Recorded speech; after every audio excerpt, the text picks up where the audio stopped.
Parfait. C'est parti. Bonjour aussi à Simone que je vois arriver. Alors, je vais donc tout d'abord vous partager mon écran. Comme ça, vous avez comme d'habitude mon petit PowerPoint. Je vais le garder comme ça et non pas en plein écran parce que de cette façon, au moins, je vous vois à côté un petit peu. Et en plus, je peux agrandir certaines images s'ils en ont besoin. Je peux pointer sur certaines choses. C'est plus simple pour moi. Voilà.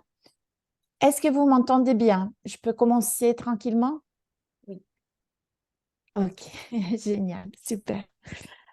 Alors, aujourd'hui, justement, notre jour 3 a comme titre la représentation c'est quoi de l'expérience de Brunelleschi jusqu'à Microsoft Windows, en passant par la fenêtre de Leon Battista Alberti. Donc, il y a beaucoup de renaissance, mais pas que dans le cours d'aujourd'hui.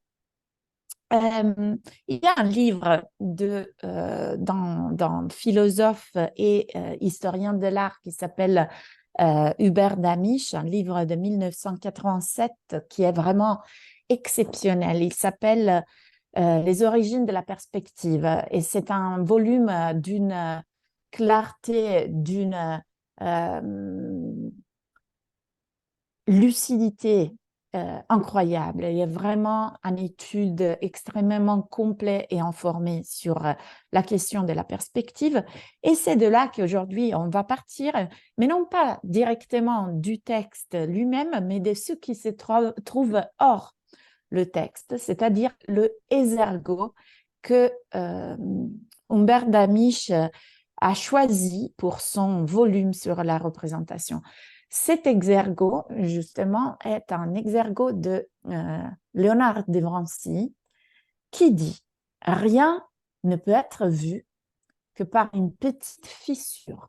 Et là, à côté, je vous ai mis l'œil de Norman Bates dans Psychose de Hitchcock 1960, qui me semblait montrer justement cette idée que rien ne peut être vu que par une petite fissure. D'ailleurs, la figure du voyeur, qui inévitablement renvoie à un horizon libidinal, se découvre déjà fondamentale à l'époque de la Renaissance et reste telle jusqu'à nos jours parce que cet exemple de Norman Bates est juste un des milliards d'exemples que vous trouvez dans l'histoire du cinéma où on voit une figure qui regarde qu'est-ce qui se passe à travers une fissure, un trou, euh, une, euh, une fissure dans le mur, d'une porte, d'une fenêtre, peu importe.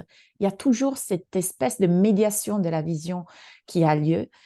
Et on trouve les origines de ça à l'époque de la Renaissance, justement, c'est-à-dire l'époque où les lois représentationnelles de la perspective géométrique, qui seraient devenues les règles fondamentales de la peinture occidentale, venaient d'être formalisées. La formalisation des règles de la perspective géométrique a lieu avec justement cette expérience de Brunelleschi dont on va parler aujourd'hui. Mais la formalisation de ces règles, c'est-à-dire l'écriture de ces règles dans un traité, a lieu au 1435 par Leon Battista Alberti, peintre et architecte de la Renaissance, qui écrit justement un traité qui s'appelle De Pictura sur la peinture, dans lequel il explique aux peintres qu'est-ce qu'il faut faire si on veut dessiner et peindre en perspective. J'ai fait juste une petite ponctualisation. Quand on parle de perspective géométrique, on est en train de parler d'un type particulier de perspective qui est la perspective, ainsi dite aussi, planimétrique ou monofocale. C'est une perspective, le mot monofocale le dit toute seule, c'est une perspective qui fait converger toutes les lignes du tableau vers un seul point de fuite. Cela ne veut pas dire qu'avant, il n'y avait pas de peinture en perspective. La perspective est quelque chose de très ancien, ça veut dire essayer de rendre du volume dans un espace plat. Le discours de perspective, et même en architecture, certains trucs optiques que les Grecs avaient élaborés dans leur architecture étaient le résultat d'une étude de perspective très approfondie. Mais c'est à la Renaissance qu'on commence à avoir ce type de perspective très particulier, guidé par des lois mathématiques très précises, qui fait que le point de fuite soit un seul. Tout ce qui est ligne du tableau converge vers un seul point de fuite. Vous pouvez facilement, en prolongeant les lignes de n'importe quel tableau de la Renaissance, voir comment tout se joint dans un seul point. Eh bien, justement, ces règles de la perspective deviennent la loi fondamentale de la peinture occidentale. Mais on verra bien que ça ne sera pas que la loi de la peinture occidentale, ça sera l'inauguration d'une manière de voir qui sera aussi l'inauguration d'une manière de penser. Une manière de penser qui s'enracine encore dans la pensée ancienne, mais qui, quelque part, renouvelle justement cette manière ancienne de penser en confirmant certains principes. Pourtant, l'historien américain, l'historien de l'art Martin Jay, affirme que, voilà, le moment de la projection érotique dans l'acte de voir, vigoureusement condamné par saint Augustin en tant que désir des yeux, se perdit tandis que le corps du peintre et du spectateur sombrait dans l'oubli au nom d'un regard prétendument tout-puissant et désincarné.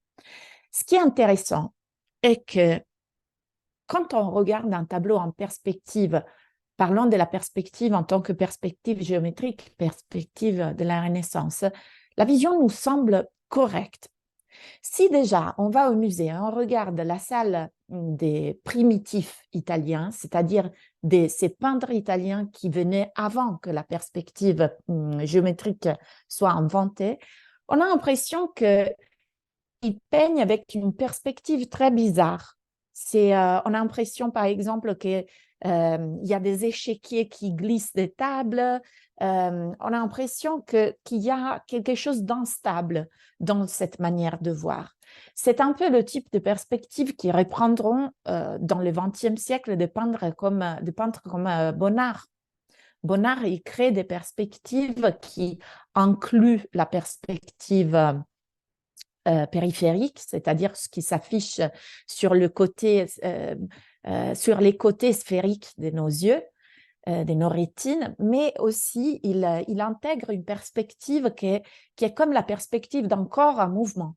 Si vous voulez, Picasso est l'exaspération de ça, parce qu'on a plusieurs perspectives de plusieurs positions qui sont réunies sur le même point de vue.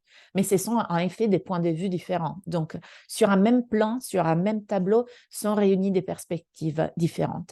Si vous voulez, Picasso ne fait que exaspérer quelque chose qui était déjà fait avant la Renaissance, c'est-à-dire considérer que le corps est quand même quelque chose qui bouge dans l'espace. Et donc, déjà, si j'ai cet objet dans ma main et que je me mets comme ça, j'ai déjà toute une autre perspective sur l'objet. Et encore dans l'espace, cette vision ne fait que changer à chaque moment où mon corps bouge dans l'espace. Un jour, je me rappelle avoir amené des étudiants au musée et quelqu'un m'a dit « Oui, mais cette perspective de la Renaissance, elle est plus naturelle que celle qu'on voit dans la salle des primitifs italiens. » Ça, c'était bizarre parce que ce n'est pas tout à fait comme ça. C'est plus naturel de bouger dans l'espace et de voir les choses tout le temps sous des angles différents que de les voir dans un seul endroit fixe qui fige toutes les lignes vers un seul point de convergence. Vous serez d'accord avec ça. Et pourtant, culturellement, nous sommes tellement habitués à voir les choses selon la perspective géométrique qu'on a l'impression que la perspective géométrique soit une perspective propre, juste, naturelle, alors que les autres perspectives qui ont plusieurs points de fuite sont des perspectives instables, bizarres, vertigineuses, si vous voulez. Eh bien, Ici, Martin Jay est en train de nous dire que la projection érotique dans l'acte de voir se perdit, tandis que le corps du peintre et du spectateur sombre dans l'oubli au nom d'un regard désincarné et tout-puissant. Donc, pour mieux comprendre les enjeux de ces affirmations, nous devons faire un pas en arrière. Et le pas en arrière nous rejoint aux choses qu'on a dit hier et avant-hier. Je l'ai déjà dit hier, dire représentation, présentation à répéter. C'est une manière moderne, liée à la pensée moderne, pour dire ce que Platon aurait dit de copie. Donc, représentation, c'est une façon moderne de redire une chose ancienne, copie.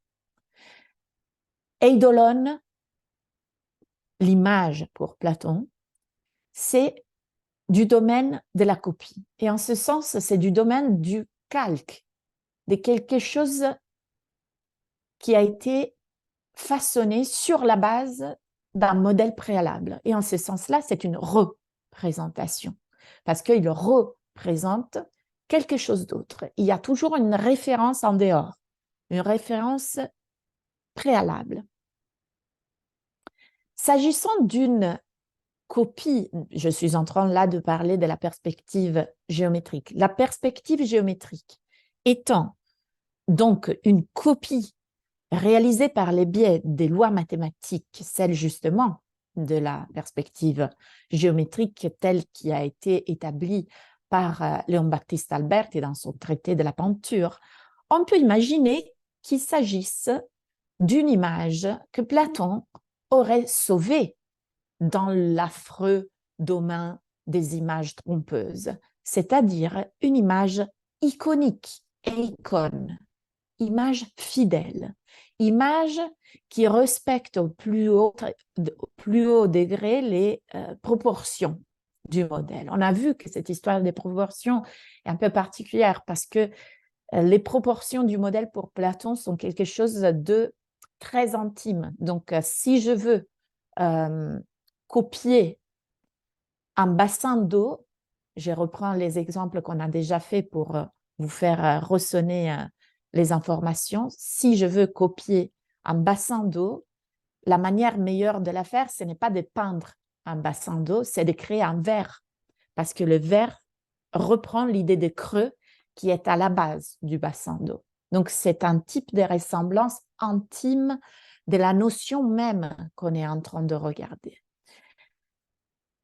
Platon nous a appris que les images qui basaient leur statut sur des lois mathématiques précises étaient les seules qui, quelque part, réfléchissaient la perfection de l'idée, c'est-à-dire du seul monde, le monde des eidos, qui était parfait, immuable et incorruptible, éternel. Du coup, là, face aux images de la Renaissance, on pourrait penser que comme il s'agit d'images qui suivent des lois mathématiques, elles sont ce type d'images iconiques qui suivent les proportions du modèle. Ce n'est pas un hasard si, comme on l'a vu, en désignant les caractères du simulacre, c'est-à-dire de l'image infidèle, de ce que Platon appelle fantasma, Deleuze suggérait qu'il s'agit d'une image non représentative. Ce n'est pas un hasard non plus si la tradition du platonisme a voulu enchaîner au fond les simulacres, c'est-à-dire les images non représentatives, les bannir à l'instar des pulsions qu'il fallait refouler dans l'abîme obscur de l'inconscient. Vous voyez que nous sommes en train de ressortir une série de mots aussi issus du langage psychanalytique. Hier, on a parlé des contenus manifestes, contenus latents de l'éternel retour. Aujourd'hui, on est en train de parler de pulsions scopiques, si vous voulez, pulsions libidinales liées à l'action du voir. Et on est en train de nommer des notions comme celle de inconscient, le lieu où se cachent toutes nos pulsions les plus inavouées. Nous avons entendu également Martin Jay parler de projection érotique dans l'acte de voir. Eh bien, la présence dans l'horizon de la perspective géométrique de la Renaissance d'une figure comme celle de la fissure qui est topique de l'érotisme est à la fois le refoulement de ces mêmes érotismes dénoncés par Martin Jay, mais semble significativement ouvrir à l'ambiguïté de l'image. Ambigu veut dire qui garde les deux. Ambigu, ça veut dire qui tient deux aspects en soi. Eh bien, l'image est quelque chose d'ambigu, puisqu'elle fait faillir la tentative de distinguer, comme on l'a vu hier, une copie fidèle et une copie infidèle. Pardon? C'était juste un bruit parce que quelqu'un a laissé son micro ouvert ou est-ce qu'il y a des problèmes avec ma connexion? Vous m'entendez bien? Oui, Vous on m'entendez? bien. Oui, ok. Alors, c'est juste que quelqu'un peut-être a laissé son... C'est peut-être Cathy, non, qui a laissé son micro. Voilà, je vais le désactiver moi-même. Voilà, parfait.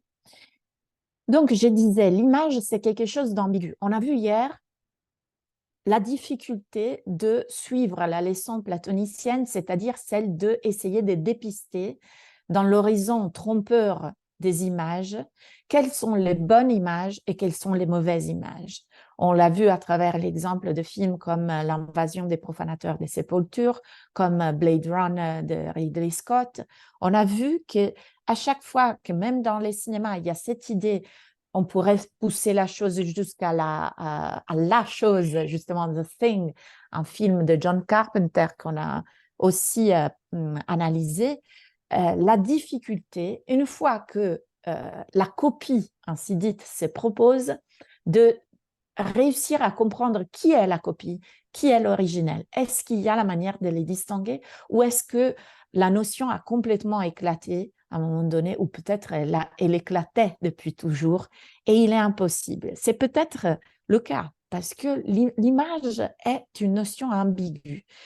Elle fait faillir la tentative de distinguer une copie fidèle d'une copie infidèle, comme on l'a vu hier, mais plus en général, elle fait faillir la tentative de créer un binôme, donc une division entre un modèle et sa représentation.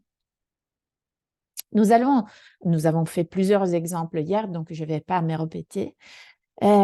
Mais aujourd'hui, nous allons voir justement en quel sens, même dans sa condition de copie fidèle et anesthésiée, l'image demeure toujours porteuse d'un côté obscur, infidèle, désirant. Et nous allons voir comment ce côté obscur remonte par les présupposés même des principes de représentation, en les rendant ses complices dans un détour pervers de la volonté qu'avait essayé de nettoyer les images,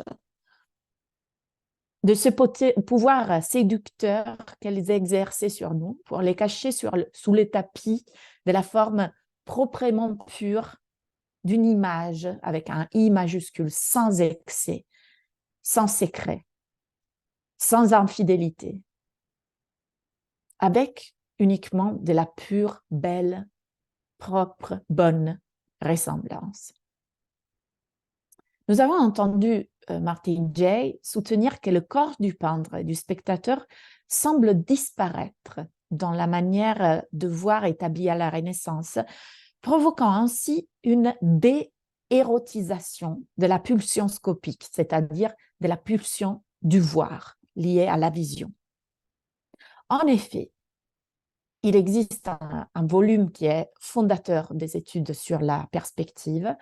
Il s'agit du volume de Erwin Panofsky intitulé « La perspective comme forme symbolique ». C'est un livre extrêmement cultivé, très difficile, il y a deux niveaux du livre, le niveau du texte lui-même, et puis il y a tout un autre niveau de notes en bas des pages qui sont autant denses que le texte lui-même. Donc, c'est un livre qu'on peut vraiment lire à plusieurs niveaux. Eh bien, dans ce texte de Erwin Panofsky, fondateur justement des théories sur la perspective dans l'époque contemporaine, il y a dans la monofocalité caractéristique de la perspective géométrique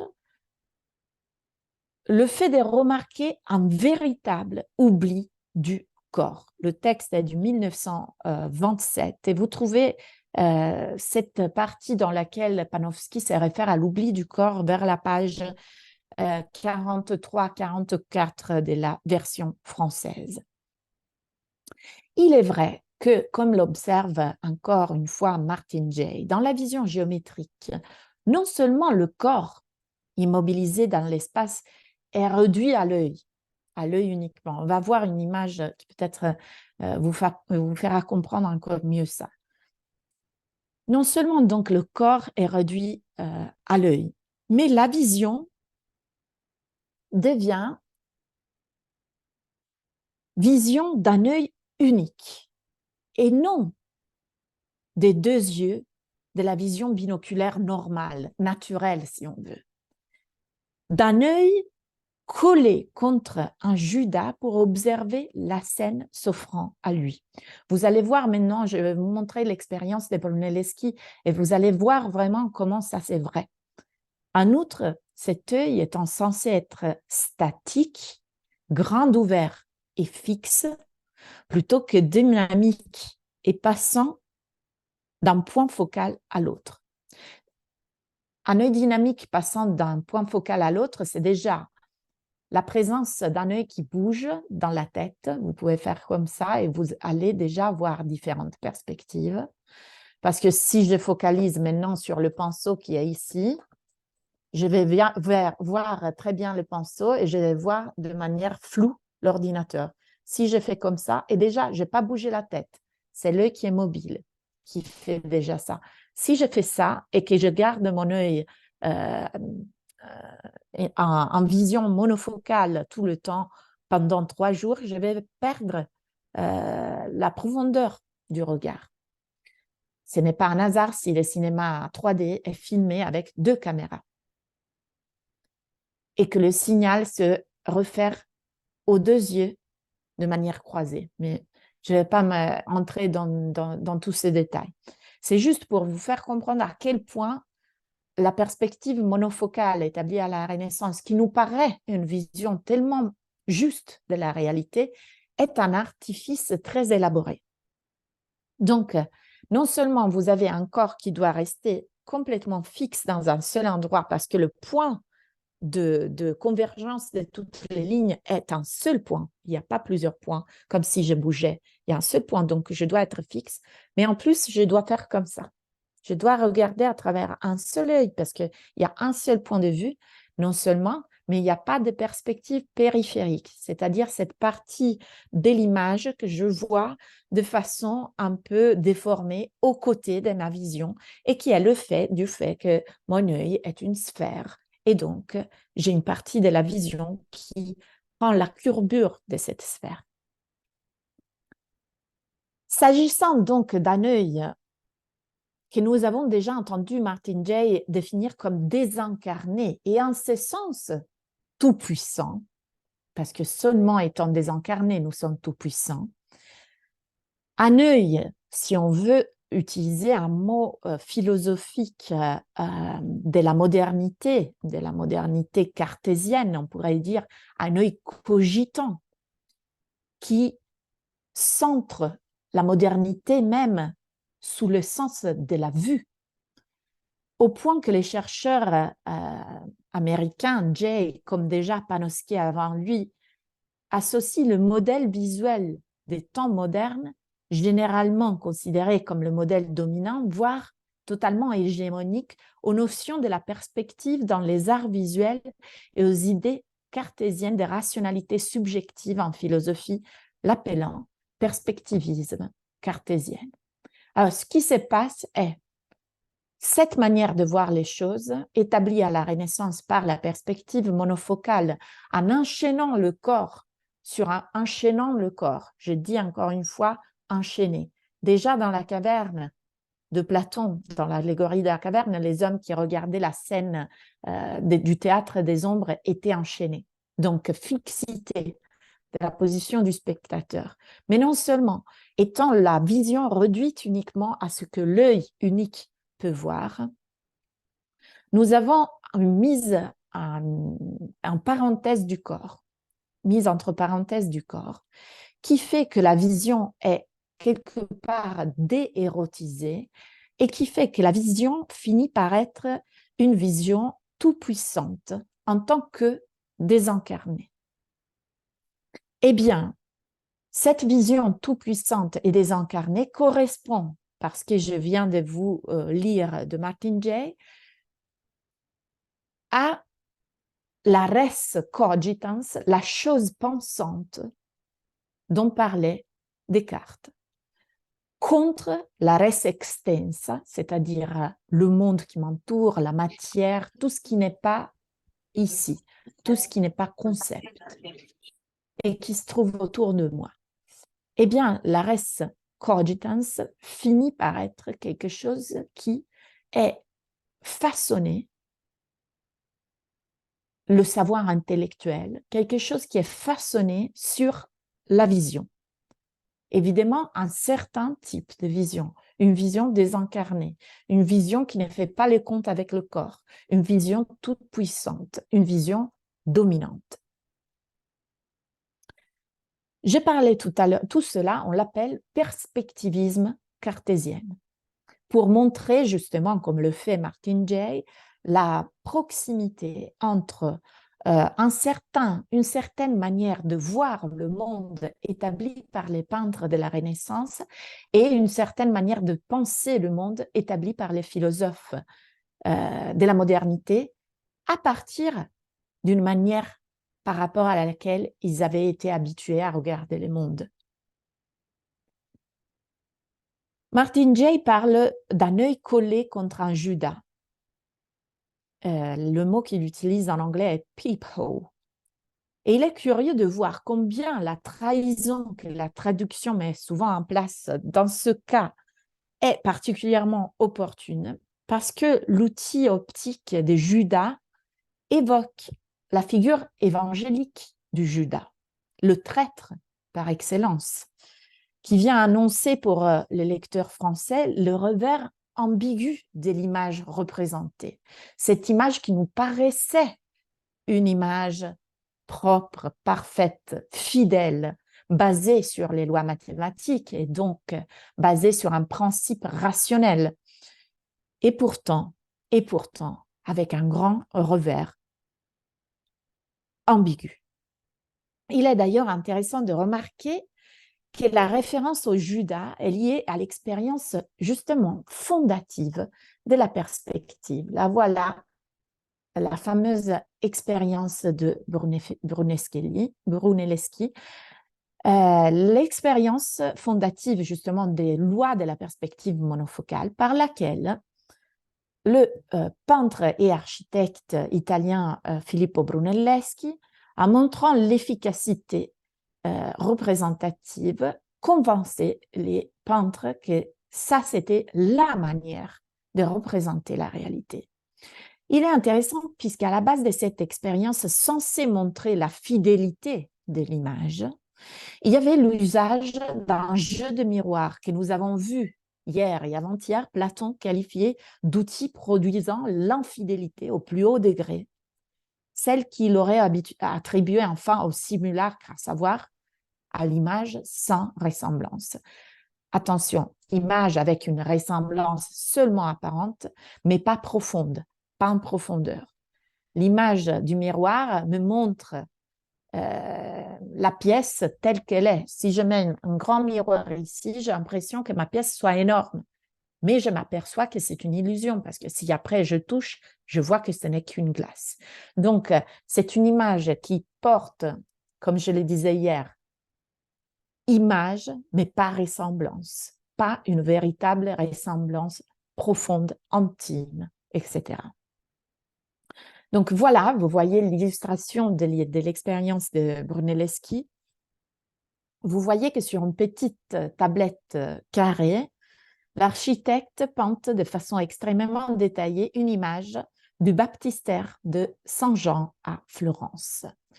Pour montrer la vraisemblance de cette image par rapport au modèle, il pratique dans la tablette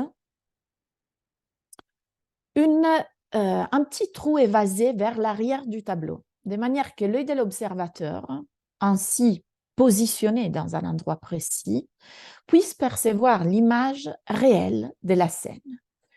Successivement, ce qu'il fait, c'est qu'à l'aide d'un miroir réglé à une distance opportune, le spectateur pourra voir l'image peinte reflétée dans le miroir et admirer ainsi la coïncidence parfaite de l'image peinte et de l'image réelle.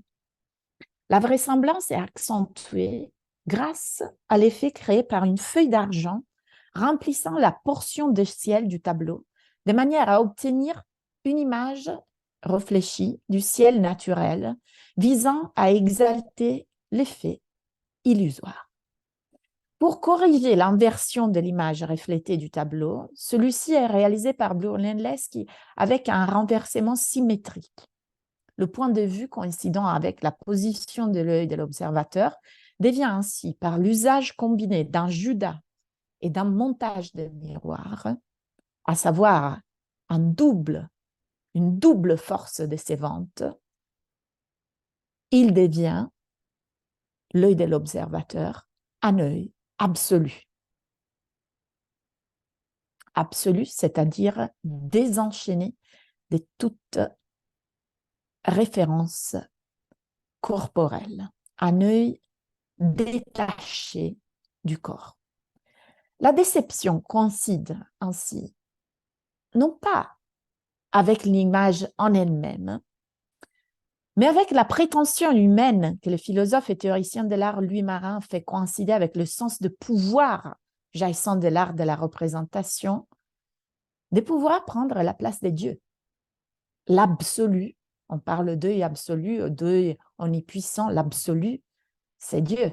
Donc, cette idée de pouvoir voir par un œil absolu désincarné du corps est une illusion de pouvoir prendre la place de Dieu. En effet, Nietzsche est très clair à ce propos.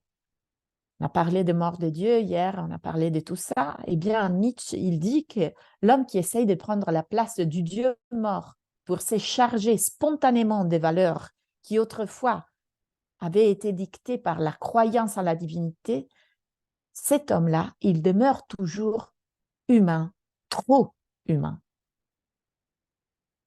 Comme le remarque Gilles Deleuze, c'est pourquoi, je ne sais pas si je vous ai mis la citation, non, c'est pourquoi Nietzsche, dans le livre, je suis en train de citer Deleuze dans son ouvrage intitulé Nietzsche, c'est pourquoi Nietzsche, dans le livre 4e des Zarathustra, trace la grande misère de celui qu'il appelle les hommes supérieurs et souhaite donc que l'homme puisse faire de la place au surhomme, à savoir tout un nouveau type d'humain, non pas un regard désincarné et immobile pour essayer de substituer le Dieu mort, mais un corps sentant et dansant, l'enfant qui rit et qui danse dont je vous parlais hier, dont la volonté de puissance n'a pas affaire à un désir de pouvoir, vouloir la puissance, tel celui du regard désincarné qui comprend, cum prendere en latin, prendre ensemble, toute la réalité d'un seul coup d'œil.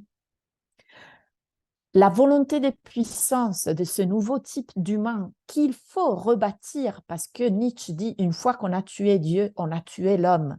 Donc l'homme, il nous ne reste plus un homme tel qu'on le connaissait. Du coup, il faut nous rebâtir complètement. Il faut rebâtir qui nous sommes, notre réalité, tout.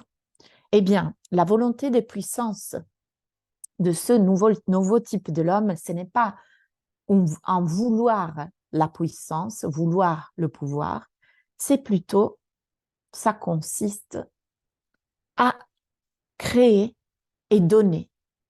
La puissance, là, on est en train de lire le commentaire de Nietzsche, pardon, de Deleuze à Nietzsche dans le texte Nietzsche.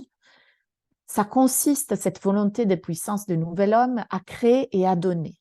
La puissance comme volonté de puissance n'est pas ce que la volonté veut, mais ce qui veut dans la volonté. Dionysos en personne. La volonté des puissances est l'élément différentiel. Attention, ce mot revient d'hier, d'avant-hier, différentiel, dont dérivent les forces en présence de leurs qualités respectives dans un complexe. Aussi est-elle toujours présentée comme un élément mobile, aérien, pluraliste. Rien de plus éloigné de la position d'immobilité que l'homme se donne avec ce qu'on a entendu Martin Jay appeler le perspectivisme cartésien. Donc cette volonté de puissance, non pas comme volonté qui veut, mais comme volonté qui assume son vouloir dans le passé, dans le présent et dans l'avenir. Et en ce sens, il y a cette mobilité des trois extases temporelles qui ne font qu'un, qui agitent justement la nouvelle forme de l'esprit en tant que surhomme, l'enfant qui rit et qui danse, d'après Nietzsche. Mais les perspectivismes cartésiennes dont on parlait est d'abord une manière, justement, comme j'ai essayé déjà de le souligner, de voir.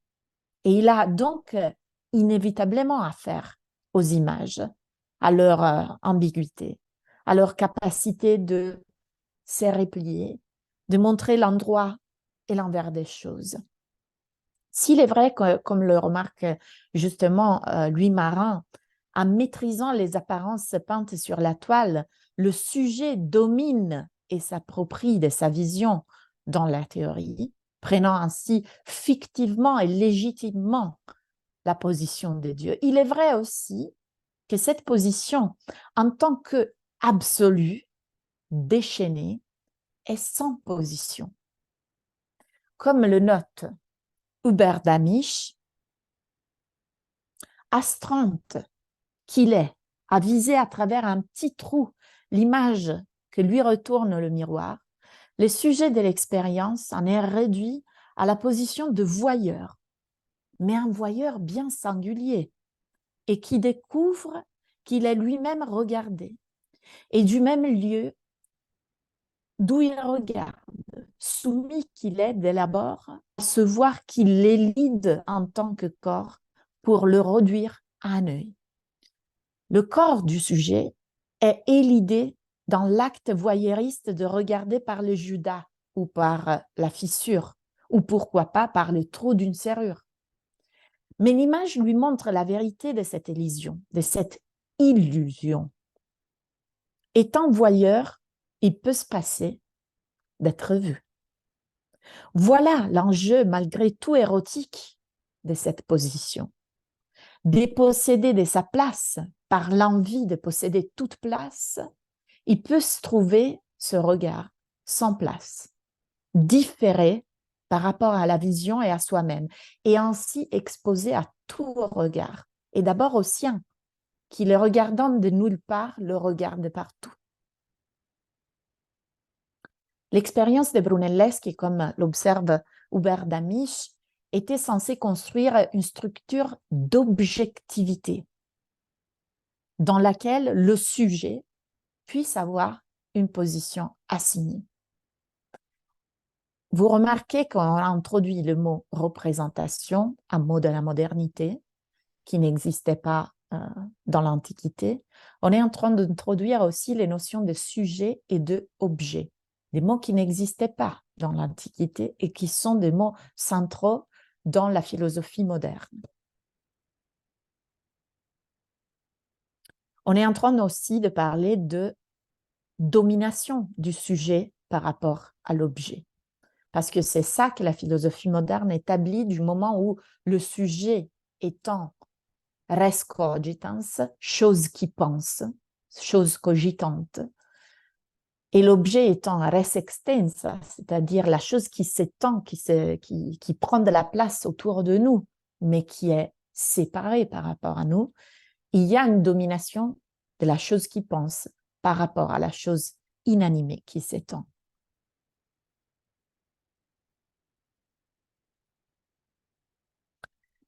On disait que justement, cette expérience de Brunelleschi est une manière d'essayer de construire une structure d'objectivité dans laquelle le sujet puisse avoir une position assignée, mais l'assignation en question est liée à la référence à un miroir.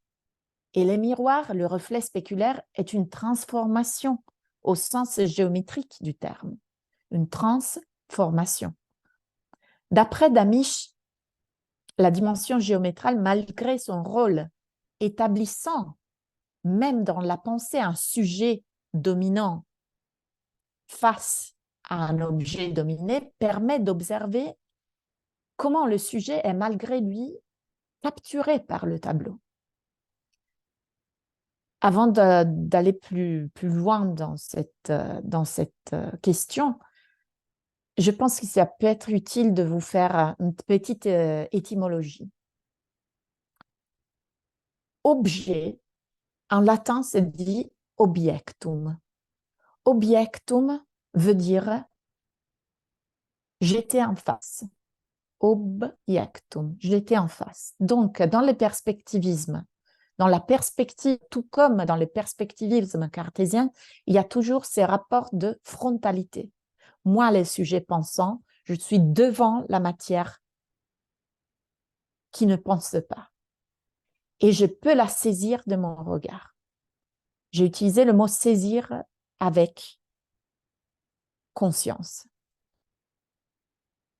Dans la philosophie de Kant, un des plus grands philosophes modernes, le mot concept recouvre un rôle fondamental. En allemand, la langue de Kant, concept se dit Begriff. Ça vient de l'allemand greifen, ça veut dire saisir. On dit d'ailleurs saisir le concept. Un geste de domination comme celui du peintre qui domine de son regard désincarné la réalité pour la placer sur la toile. Je vous dirai de plus. Un autre mot que chez Kant est très important, c'est le mot représentation. Vorstellung. Vorstellung, ça veut dire vorstellen, ça veut dire poser en face. Exactement les mêmes choses qui veut dire objectum. Donc, la représentation, c'est un principe moderne aussi parce que le principe de représentation est justement le principe qui fait qu'il y a une division entre sujet et objet, une division frontale entre sujet et objet. Sans cette division, il n'y a pas de perspective. Sans cette division, il n'y a pas cette manière de voir le monde qui nous a été apprise par les peintres de la Renaissance et qui a tellement permis l'esprit de l'homme occidental à devenir le chiffre même de la pensée occidentale moderne. On disait que d'après Damisch, malgré le rôle que la dimension géométrale établit pour le sujet, le rendant le dominateur de la scène, malgré ça, il est possible de voir à travers ce même paradigme de la domination par la perspective, par un regard perspectiviste, comment le sujet est malgré lui-même capturé par le tableau. En ce sens, le sujet tombe dans une piège que quand même il s'est créé lui-même en pensant pouvoir maîtriser l'image par le refoulement de son pouvoir séducteur qui amène vers soi. C'est le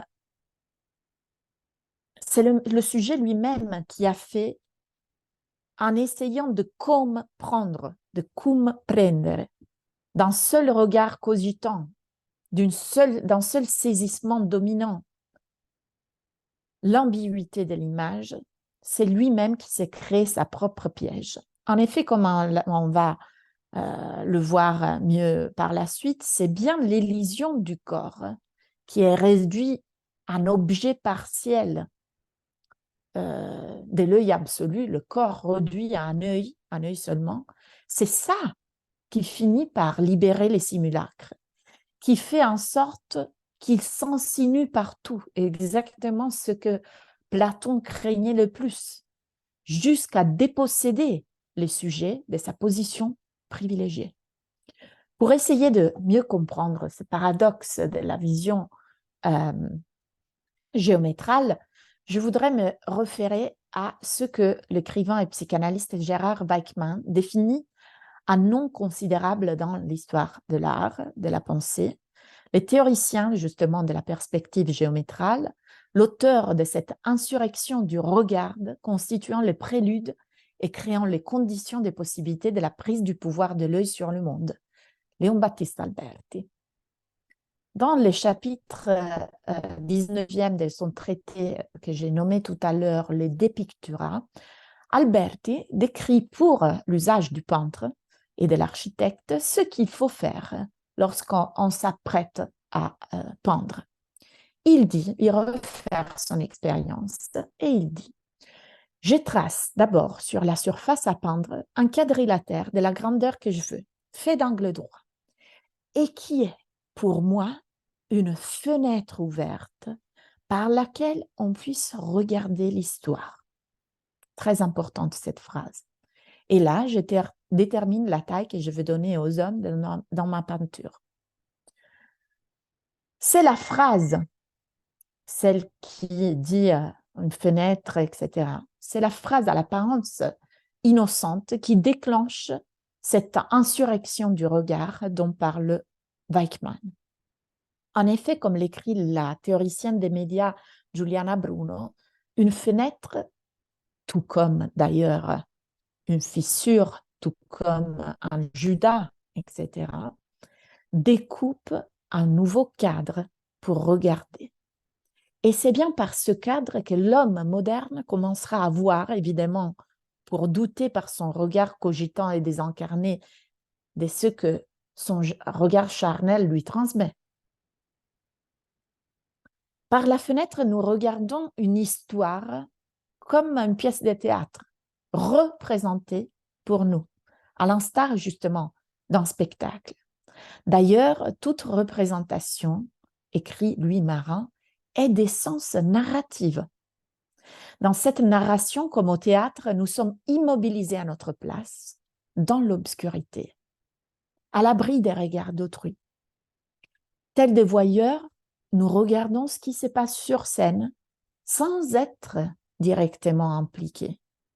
Nous sentons pratiquement invincibles grâce à notre position quasiment divine, comme dans le cas du naufrage avec spectateurs dont parle le poète latin Lucrèce, qui écrit « Rien n'est plus doux que d'habiter les hauts lieux fortifiés solidement par les savoirs des sages, temple de sérénité, d'où l'on peut voir les autres errer sans trêve en bas, cherchant le chemin de la vie. » La fenêtre, qui pour un architecte ne sait rien de plus qu'une ouverture dans le mur faisant rentrer dans une pièce de l'air et de la lumière, est pour son usager tout d'abord ce qui sert à regarder dehors depuis la hauteur d'une position privilégiée. En ce sens, elle peut être considérée de bon droit un dispositif optique, censé établir la position hégémonique du sujet voyeur face au monde qui regarde. Le dispositif optique par excellence, en effet, car depuis la Renaissance, il arrive jusqu'à notre époque, avec le nom universellement connu de Windows. Ce que nous faisons de nos ordinateurs, en plus par les fenêtres ouvertes, par les réseaux sociaux, par Internet, par, là, on est tous un peu quelque part à la fenêtre, ce que nous faisons n'est finalement pas très différent de ce qui faisait l'homme du perspectivisme cartésien. Regarder le monde comme par un trou de serrure.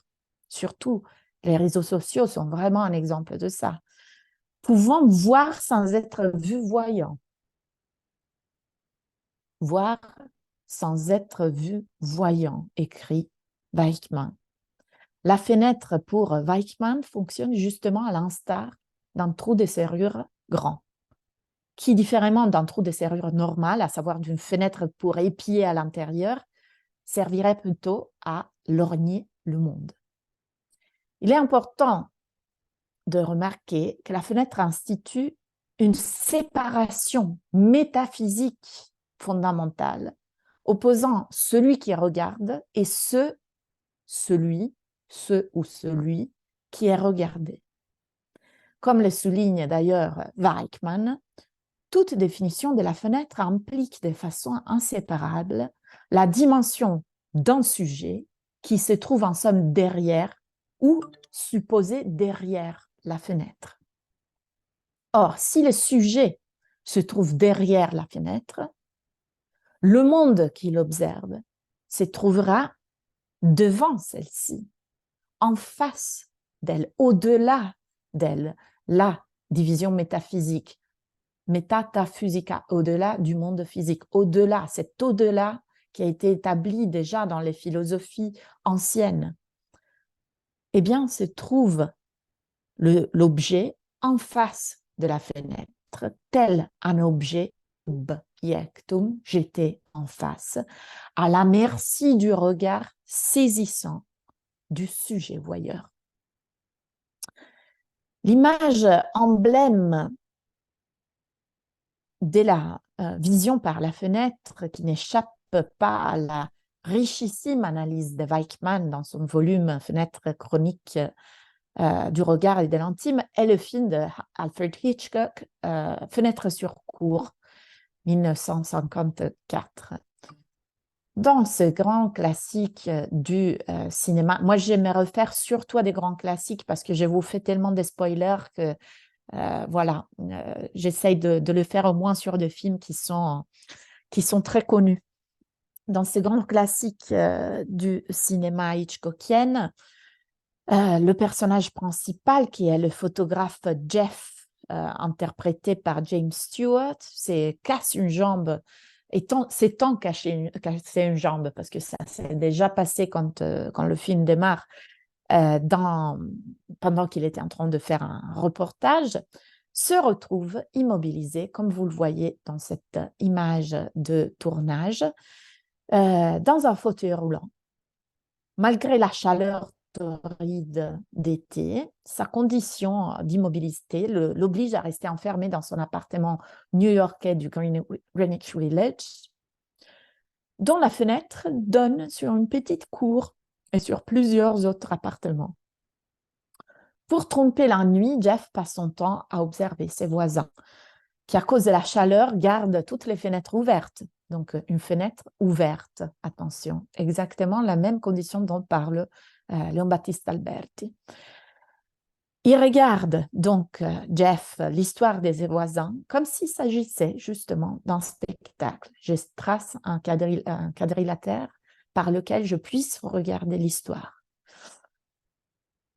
Et ce n'est pas un hasard que le film, si vous le regardez à nouveau après cette analyse, s'ouvre avec une ouverture des rideaux. Même s'il y a évidemment bien plus que ça, observant la situation de Jeff, non, je ne vous ai pas mis la citation, je vous la lis. Ah oui, je ne vous ai pas mis la citation parce que je vous ai mis le morceau de film. Voilà. Dans justement Weichmann observe que le corps de Jeff est véritablement mis entre parenthèses, immobilisé dans un carcan orthopédique, enfermé dans un plâtre qui lui prend la jambe entière, immobilisé, impuissant, quasi cadavre, dans un sarcophage mort au désir, sous les baisers de Grace Kelly. Je vous ai montré cette scène qui a été définie la plus belle entrée d'une femme dans un film. Et effectivement, c'est Grace Kelly, ce qui est de plus beau, vous pouvez voir justement dans un écran de cinéma. Et pourtant, comme le note justement Weichmann, le corps de Jeff reste glacial par rapport à ça. Le corps, je continue la citation, ainsi amuré, privé de tout mouvement et presque de vie, Jimmy Stewart figure ici un sujet, photographe de profession, entièrement réduit à son œil, comme si toutes les pulsions avaient été refoulées dans son œil, concentrées dans une pulsion scopique inextinguible qui maintient le photographe dans un éveil incessant. Vous voyez que dans cette photo, nous voyons qu'à un moment donné, au début du film, il commence par regarder à travers ses jumeaux ce qui se passe dans les maisons des voisins. À un moment donné du film, il prend sa caméra. Donc, il réduit le binocularisme du corps à la monofocalité de la perspective de la Renaissance. Le protagoniste du film, grâce devant la fenêtre qui à la fois lui ouvre la vision et le met à l'abri des regards d'autrui, devient l'œil désincarné et tout voyant du sujet, issu du perspectivisme cartésien. Un sujet dominant de son regard, le monde. Saisissant les paysages objets qui se déploient devant lui, en face de lui, par le pouvoir compréhensif, cum prendere, du concept. Begriff, greifen, saisir. D'après Weichmann, cette petite phrase d'Alberti qu'on avait lue en chargeant l'espace de la fenêtre de sa valeur purement optique, va instituer le sujet moderne en spectateur. Spectateur du monde, il sera maître du visible par le regard, mais aussi par le regard s'institue ce qui serait le corrélat de la prise de pouvoir du sujet spectateur, ce qu'on nomme la réalité, le monde comme réalité, naissance du spectateur et institution du monde. Sous le visage inoffensif d'un rapprochement du tableau et de la fenêtre, Alberti change en vérité l'ordre de la raison visuelle. C'est les statuts de l'homme et l'ordre du monde qui sont ainsi changés. Le monde appartient désormais à celui qui le regarde. Tels sont les temps qui s'ouvrent.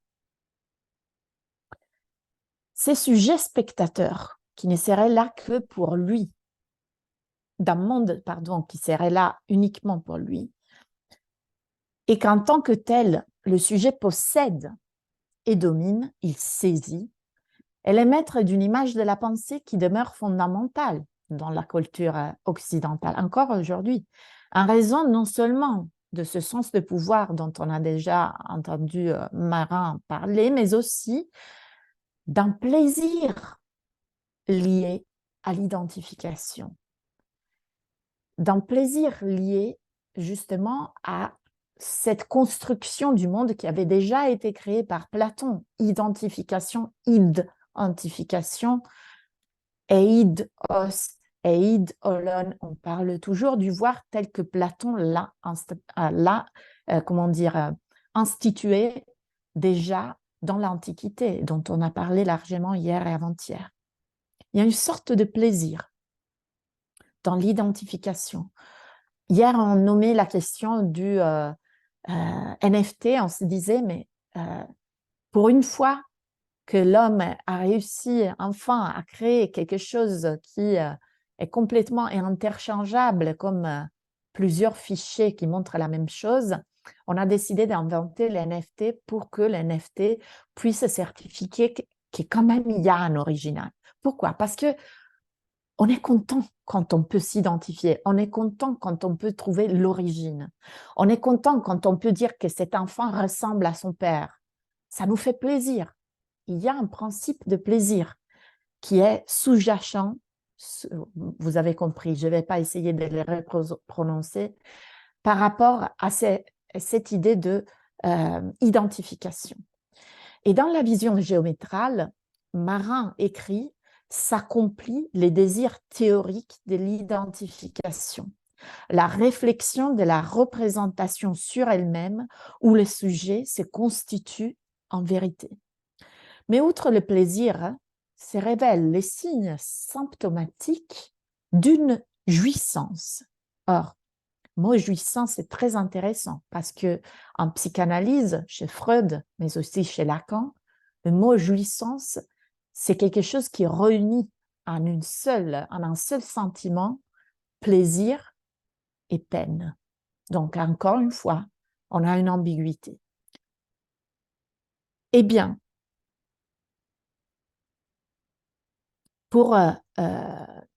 dans l'image, on peut retrouver des signes d'une jouissance qui fait réémerger, à l'instar d'une pulsion refoulée, la vie fourmillante du corps. Si nous reprenons l'analyse que Weichmann fait de Fenêtres sur cour, nous voyons que malgré l'élision du corps du protagoniste qu'il soit complètement mort au désir, même face à une femme de la beauté de Grace Kelly, eh bien, Weichmann remarque une exception, un détail qui fait la différence. Il s'agit de furieux démangeaisons sous plâtre qu'il apaise avec impatience maladroite au moyen d'un long grattoir chinois, portant alors sur le visage ce qui n'échappe pas à l'œil de Hitchcock, les signes indubitables et troublantes d'une jouissance outrepassant l'extase de la sainte Thérèse du Bernin. Le pouvoir du sensible, c'est-à-dire eidolon, pouvoir de l'image, que les sujets spectateurs pensaient réussir à subjuguer en le refoulant au nom de son regard cogitant, est aux aguets dans l'abîme de l'inconscient et se manifeste par des signes qui font estimer la précarité de la position que le sujet avait considérée comme stable. Les picotements qui tourmentent Jeff, la jouissance dans son apaisement, sont des symptômes d'une réémergence de la vie du corps, de son univers sensible, de la coappartenance du sujet et du monde au même tissu pulsionnel. Bref, la ligne de démarcation entre le sujet qui regarde et l'objet qui est observé, une ligne de démarcation qu'on a vue déjà hier d'une autre façon entre le monde des idées et le monde du sensible. Cette ligne est défaillante. Hitchcock en donne un premier avertissement dans cette scène. J'ai coupé le son un instant pour que je ne puisse pas entendre moi-même ce qui se passe. Je vous montre la scène. C'est la scène du film où une voisine découvre que son chien a été tué. Suite aux hurlements de cette femme, tous les voisins se mettent à la fenêtre, sauf un, que vous allez voir, reste dans l'obscurité de son appartement. C'est le voisin que Jeff, après avoir étudié ses habitudes, soupçonne avoir tué sa femme malade, qui est mystérieusement disparue du cadre de la fenêtre depuis quelques jours. Or, au moment où Jimmy Stewart fait remarquer à Grace Kelly la fenêtre noire de l'appartement en face, regardez, là, il y a les deux qui regardent encore hors de la fenêtre. Eh bien, au moment où il lui fait remarquer, il y a un petit clignotement orange qui s'allume. Regardez, il est là. Il s'allume au milieu de la pièce, petit et rond, tel un œil incandescent. C'est le cigare de l'inconnu. Voilà de nouveau.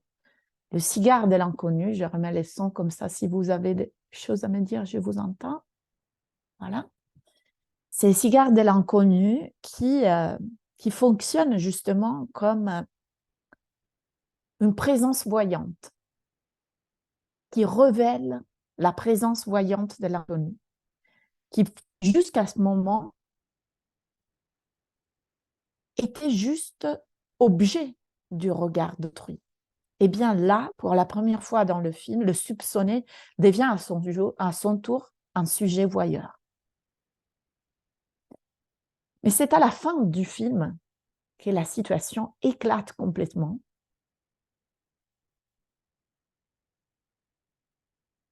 Je ne me retrouve plus. Voilà.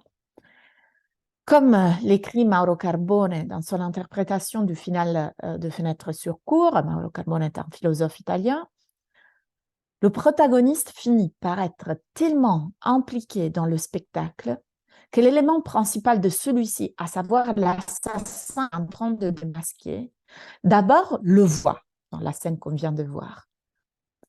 Et dans une scène successive aussi. Dans la scène qu'on vient de voir, il y a la menace, c'est-à-dire, ah, celui qui est jusqu'à ce moment regardé pourrait te voir à son tour.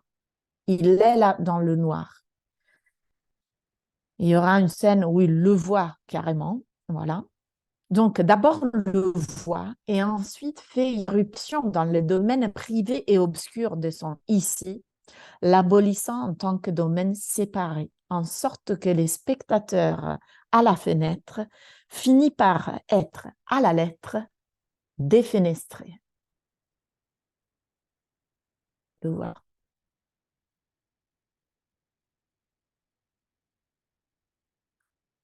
Hitchcock met dans ce film en scène le modèle représentatif de la fenêtre pour en montrer l'inadéquation. Et il le fait par un film se servant pour célébrer le cinéma et la technique du montage portée à son plus haut niveau. Technique qu'il maîtrise dans ce film dans la manière la plus extraordinaire. Au cours d'un entretien célèbre avec François Truffaut, Hitchcock parle justement de fenêtre sur cour en décrivant ainsi cette technique. Vous avez l'homme immobile qui regarde au dehors. C'est un premier morceau de film. Le deuxième morceau fait apparaître ce qu'il voit et le troisième montre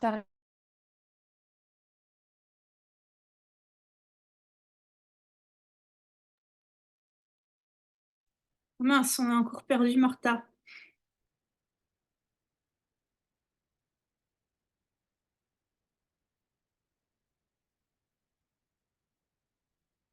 désolée, encore une fois, j'ai perdu ma connexion. On t'a perdu. Voyez, mais est-ce que je suis avec vous maintenant? L'air d'être mieux. Oui. Est-ce que ça marche là? Ouais. Si tu... Ok. Oui, Alors, c'est je OK. repartage. Voilà, parfait. Parfait. Donc, Hitchcock nous décrit cette technique cinématographique qui est la technique du montage, une technique qui avait été élaborée déjà par les premiers. Et vous pouvez voir mon écran, oui, c'est tout bon. Oui, c'est bon, on peut voir son écran. Ok, ok, non, parce qu'il m'a donné une autre notification, je voulais être sûre. Il décrit justement la technique du montage, qui est une technique qui avait été élaborée par les premiers maîtres du cinéma russe, et en particulier par Kuleshov. J'imagine que vous avez entendu parler de ceux qui s'appellent l'effet Kuleshov, qui consiste, il y avait une expérimentation de Kuleshov, grand réalisateur des premiers films de l'aube du cinéma. L'expérience n'existe plus, mais on la retrouve refaite sur YouTube, donc il en existe une copie. Elle consistait à mettre un acteur d'abord face à un plat de soupe, après face à un enfant qui joue et après face à après face à une enfante morte et après face à une femme sur un canapé.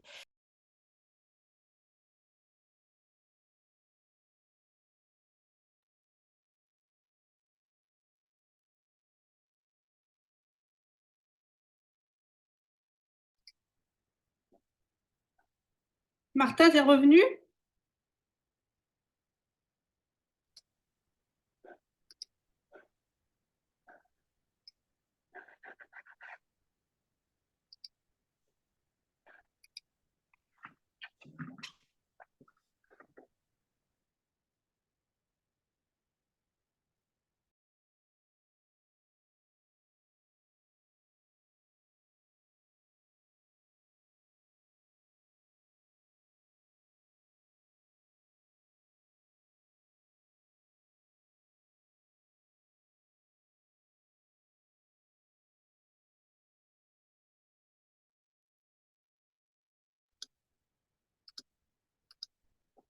C'est bon, on voit.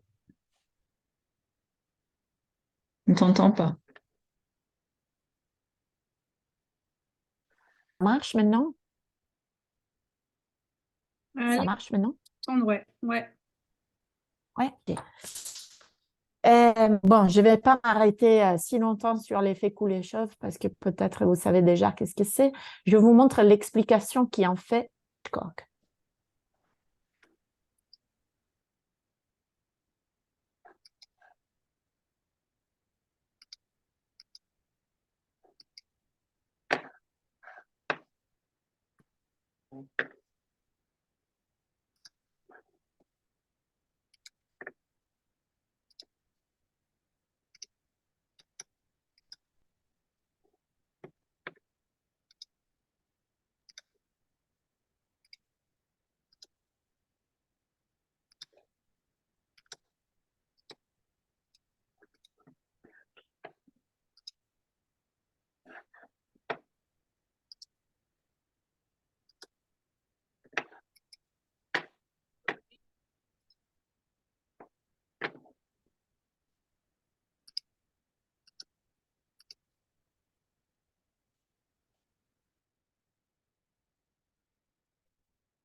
Ben, moi, j'entends plus personne. C'est bon, mais vous avez vu le... Non, c'est normal, mais vous avez vu le petit morceau de film que je vous ai montré? Oui. Ok, bah, c'était l'essentiel puisqu'il y avait les sous-titres. euh, c'est l'essentiel, voilà. Donc, Martin, juste après cette partie, c'est oui, pas mal lagué pendant le petit film. Euh, on peut le trouver sur YouTube, ok. ce petit morceau Vous de... pouvez le retrouver sur YouTube. Oui, si vous mettez Hitchcock bikini, ça va sortir. D'accord. Ok. Donc, ce qui montre Hitchcock, c'est justement cette importance du montage au cinéma. C'est-à-dire, je coupe, je mets la même image à côté des deux images très différentes. Donc, il a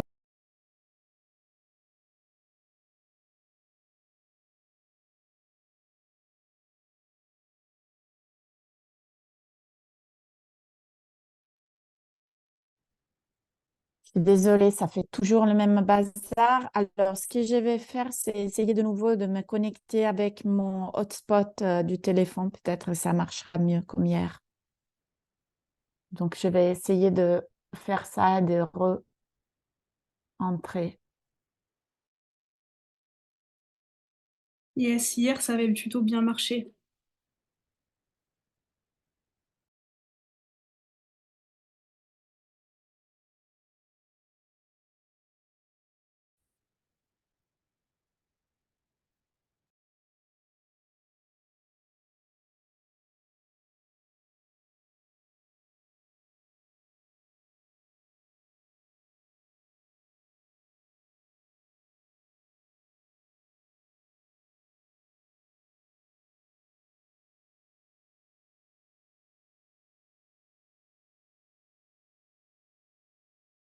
Voilà.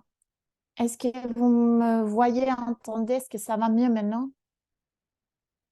Oui, je suis désolée, vraiment, je ne sais pas qu'est-ce qui se passe. Il a toujours bien marché. Et là, justement, la semaine où on doit se connecter tout le temps, ça ne marche pas.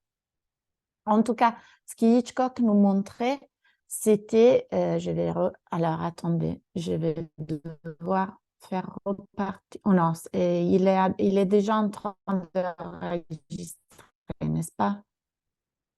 Oui. Je vais repartager l'écran.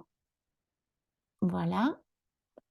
Et justement, ce que Hitchcock montre sur YouTube, c'est comment ça change le moment où on met une même image. Là, il y a deux images. Donc, il y a Hitchcock qui regarde, Hitchcock qui sourit. Au milieu, il met une mère avec un enfant dans un cas. Dans l'autre cas, une fille en bikini. on a une perception complètement différente de ces deux expressions. Dans le premier cas, on voit un homme qui regarde une mère avec son enfant et qui sourit bénévole. De l'autre côté, on a un maniaque sexuel qui est en train de dire « Ah, la fille en bikini, cool ça ». Et pourtant, les deux expressions qu'il met avant et après sont exactement les mêmes. Sauf que le montage, la coupure et l'assemblage font que j'ai une image complètement différente d'un cas à l'autre de ce qui est en train de se passer.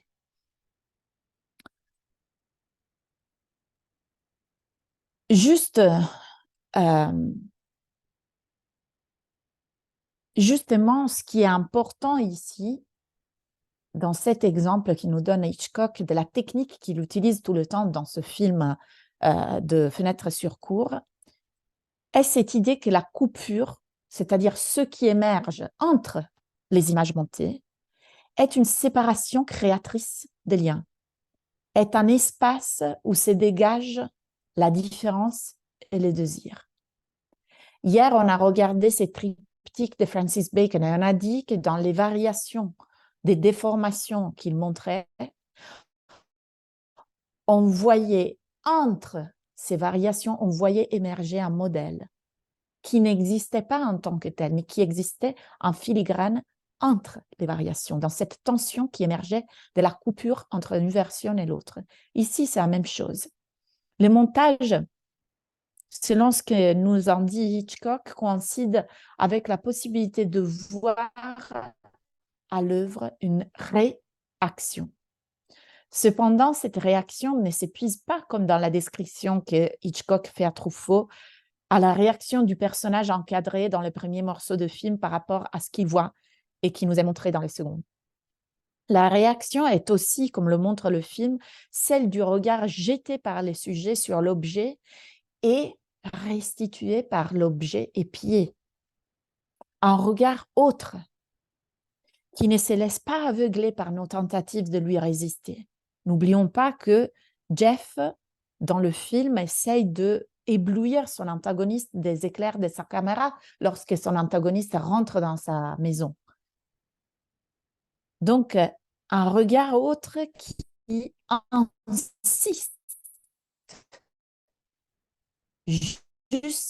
jusqu'à déposséder les sujets de son statut privilégié, comme le fait l'assassin lorsqu'il défenestre Jeff.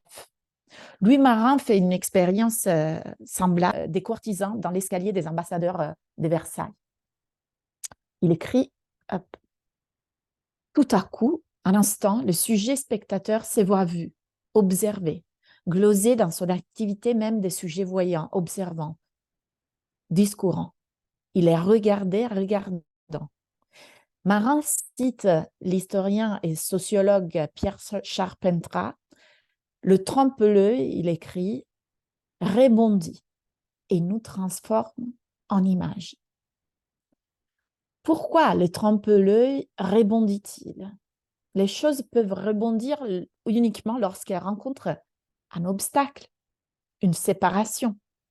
C'est la séparation même par laquelle on s'est distancié du monde en le transformant en objet et du corps en le transformant en un œil qui crée la base d'appui pour ces rebondissements, qui crée le montage de plans d'où émerge une autre image de la pensée.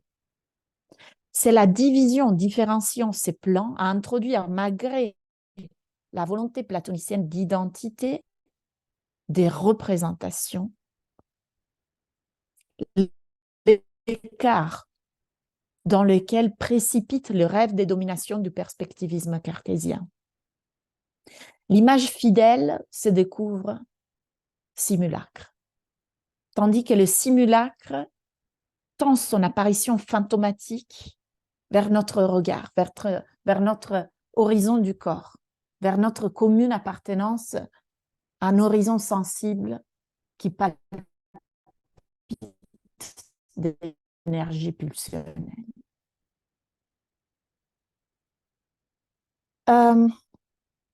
Je pourrais aller encore plus loin, mais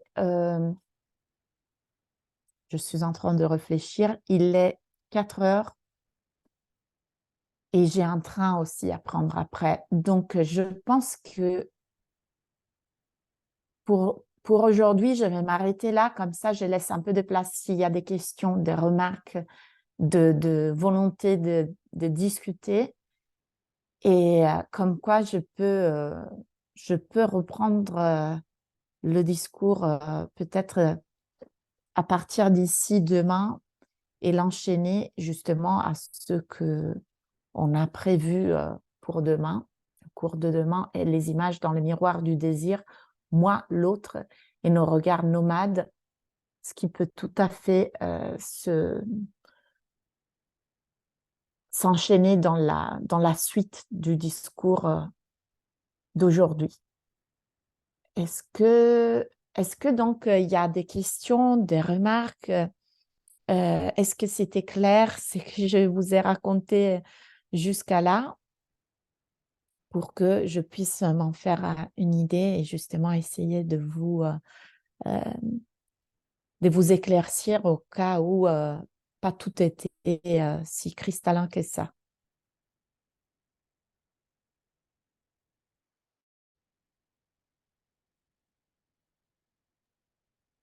Moi, j'ai juste une petite question, Martha. Est-ce Oui, que Julia. cette idée de sujet-objet, donc pour toi, en fait, elle arrive avec la Renaissance, en fait, c'est ça, et l'arrivée de la perspective? Oui.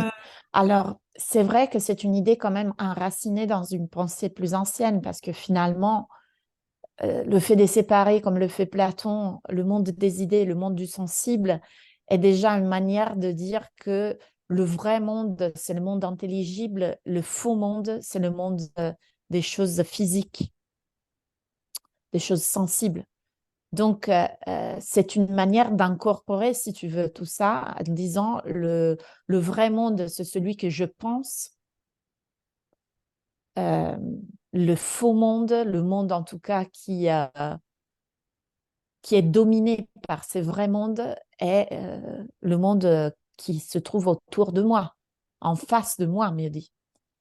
Donc ça, c'est vraiment le perspectivisme cartésien. Après, les mots sujet et objet sont des mots qui n'existent pas dans la pensée ancienne. Ils existent dans la pensée moderne, mais pas dans la pensée ancienne. Mais c'est vrai qu'ils sont un héritage, quelque part, d'une certaine manière de voir qui déjà est inaugurée par le platonisme. On a dit platonisme comme un mot pour dire l'héritage simplifié de la philosophie de Platon. Et effectivement, oui, cette séparation, il y a quand même toujours une méthode, si tu veux, diaérétique, c'est-à-dire une méthode de la séparation. Diaérésis en grec, on a dit, voulait dire division. La méthode de la pensée de Platon consiste à toujours diviser tous les problèmes et en établissant la notion de sujet et objet, je suis en train de diviser l'espace dans un espace habité par la chose qui pense et un espace qui est habité par ce qui se trouve en face d'elle, à la merci de sa pensée. Oui, donc c'est quelque chose de moderne, mais qui a ses racines dans une mentalité, on pourrait dire. Et c'est vrai que les philosophes de la modernité, ils ont conçu ça après, certainement dans le temps, et peut-être d'après, même si de façon inconsciente, la peinture de la Renaissance, puisque c'est la peinture de la Renaissance qui a commencé à nous faire voir les choses de cette façon-là. Même si c'est vrai que déjà dans l'allégorie de la caverne, on a l'homme comme spectateur enchaîné dans un point fixe, qui ne peut pas bouger sa tête, etc. Là, tout ça est exaspéré jusqu'au point de dire il faut être dans cette position que par contre Platon ne voulait pas qu'elle reste telle, parce que lui disait il faut sortir et voir les vrais mondes dehors. De précision scopique, de précision de la vision, jusqu'au point de oublier le corps à faveur du regard, à faveur de l'œil, puisque c'est l'œil, quelque part, qui peut nous faire remonter au statut d'être que par la raison domine le monde. L'illuminisme, ça vient de ce type de mentalité. Mais si vous y pensez bien, c'est une mentalité qui a longtemps régné. Parce que pensez, par exemple, à certaines opérations très anti-écologiques qu'on a fait, en se disant, oui, bon, on va changer le cours d'une fleuve pour favoriser, je ne sais pas, la telle usine. Et ça, c'est voir le monde comme si c'était une vision à travers une fenêtre par laquelle je ne suis pas impliquée. Comme si moi, je ne vivais pas dans ce monde. Donc, je peux manipuler la nature tant que je veux, puisque je suis séparée. Je suis res cogitans par rapport à la res extensa qui est la nature. Donc, je peux en faire ce que je veux parce que moi, je ne suis pas un corps qui vit dans le monde. Moi, je suis un regard désincarné qui peut tout dominer de son intelligence, qui peut tout saisir comme un concept. Oui, bah, c'est tout à fait, Donc, quand tu as cité, je ne me rappelle plus, mais quand cette position de créer une fenêtre et finalement créer un spectacle en choisissant qui on met à l'intérieur et l'histoire qui va se dérouler sous nos yeux, moi, ça m'a fait penser aussi à la domination coloniale finalement des Occidentaux, où finalement tous ces territoires exactement. des Occidentaux ne sont que des espaces dont on va pouvoir se saisir et éventuellement transformer à notre guise parce qu'on n'en fait pas partie et qu'on a ce regard extérieur comme dominant. Ça m'a fait penser à ça. Exactement. Ouais. C'est bien ça, effectivement. Et si tu penses, tout est inscrit dans une certaine manière de voir, tout d'abord. C'est ça que je trouve fascinant. Euh, nous avons basé sur la vision. D'ailleurs, quand on dit je vois, vous êtes en train de dire je comprends.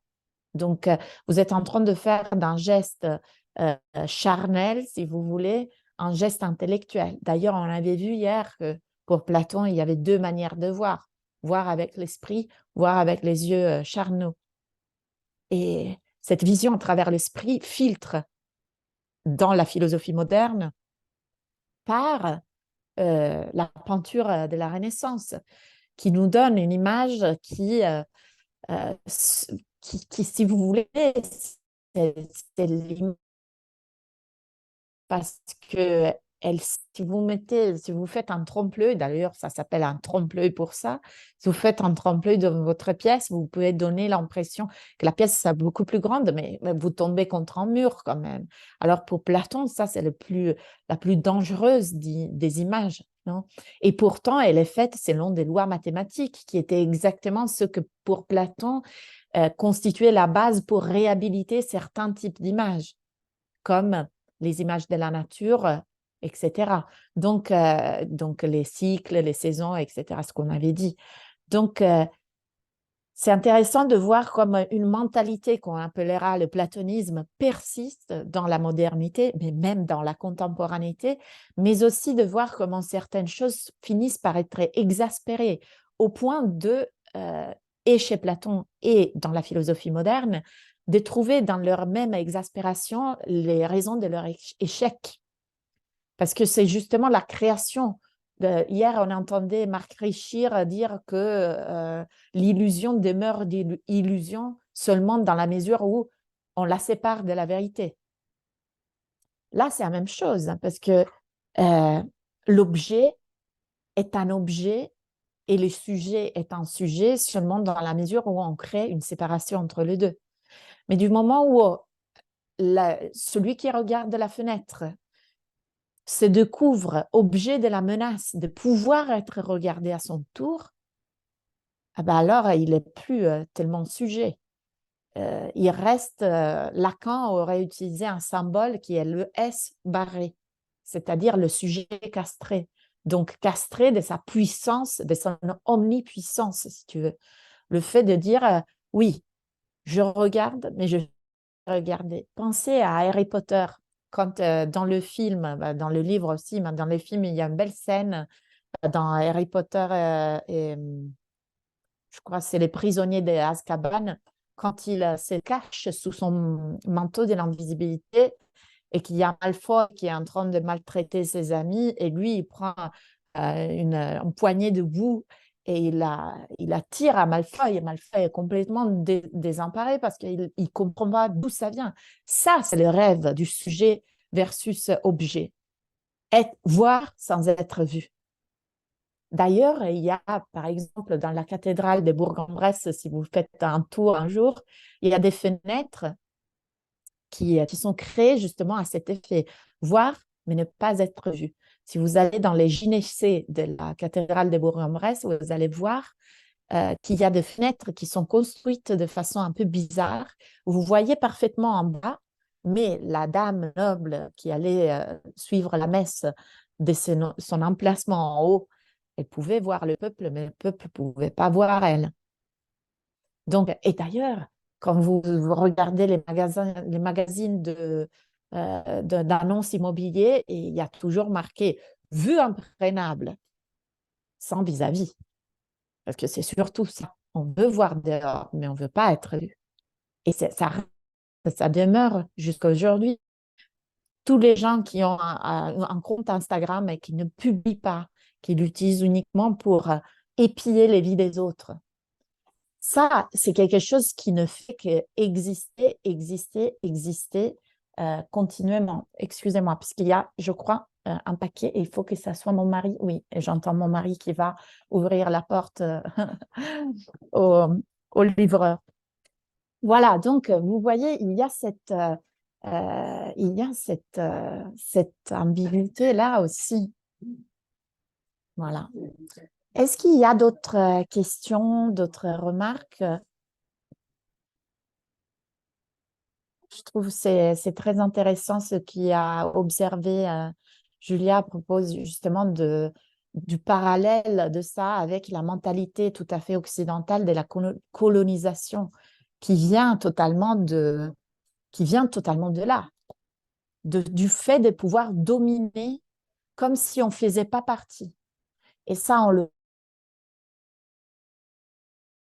la mentalité justement colonialiste, on le voit dans tous les principes de domination qui s'appuient sur la rationalité du concept, finalement.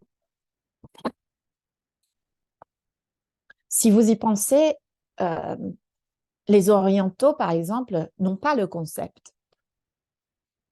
Et c'est pour cela que c'est un monde totalement différent, puisqu'ils n'ont pas cette idée de la domination par le concept. S'ils l'ont assumé dans leur culture, c'est parce qu'ils l'ont prise par l'Occident. Si le capitalisme chinois marche très bien dans toute sa machinerie, c'est parce qu'il a copié ce modèle du modèle occidental. Le capitalisme a justement une manière de dire, bon voilà, j'exploite tout ce qui est autour de moi, choses et personnes, en mécanisant justement même les êtres vivants pour produire le bien-être qui va favoriser moi le sujet de tout ça, moi le possédant. Donc, il y a tout un tas de choses que vous pouvez reconduire à ça et qui est très riche. Et puis, il y a tout le côté aussi de séduction de l'image que je trouve aussi un côté très, très intéressant qu'on a touché un petit peu aujourd'hui avec cette idée, peut-être demain, on va l'approfondir plus, de cette idée de séduction de la part des images. Déjà, avec Platon, on a vu que s'il y avait une chose qui n'a pas laissé tranquille Platon toute sa vie, c'était son refus pour les images. Il les a réfutées tout le temps, mais en même temps, il en était clairement extrêmement fasciné. Donc, il n'arrivait pas à les refuser complètement, à les bannir complètement, parce qu'il en sentait tout le temps ce pouvoir de séduction, de conduction à soi. Et le fait de voir que c'est justement pour ne pas céder à la séduction de l'image que l'homme finit par devenir un voyeur dans la façon la plus perverti qu'on puisse imaginer, c'est plutôt éclatant, à mon avis, c'est plutôt parlant.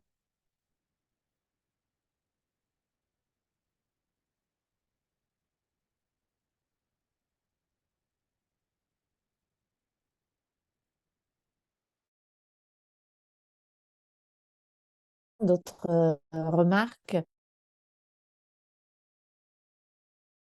encore d'autres, au fil du désir qui parcourt les images, et on va le faire toujours un peu à travers Hitchcock, mais à travers une scène très spéciale des Hitchcock qui avait totalement été dessinée par Salvador Dali, et on va le faire par des images très spéciales issues de l'histoire de l'art, mais aussi d'artistes contemporains. Donc, s'il n'y a pas d'autres réflexions aujourd'hui et que vous avez besoin de digérer toutes ces nouvelles informations, moi, je vous donne rendez-vous à demain pour une autre pause de réflexion. Voilà.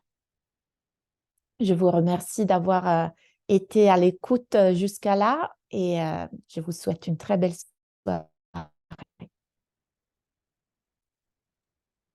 Merci Martha. Merci, au revoir.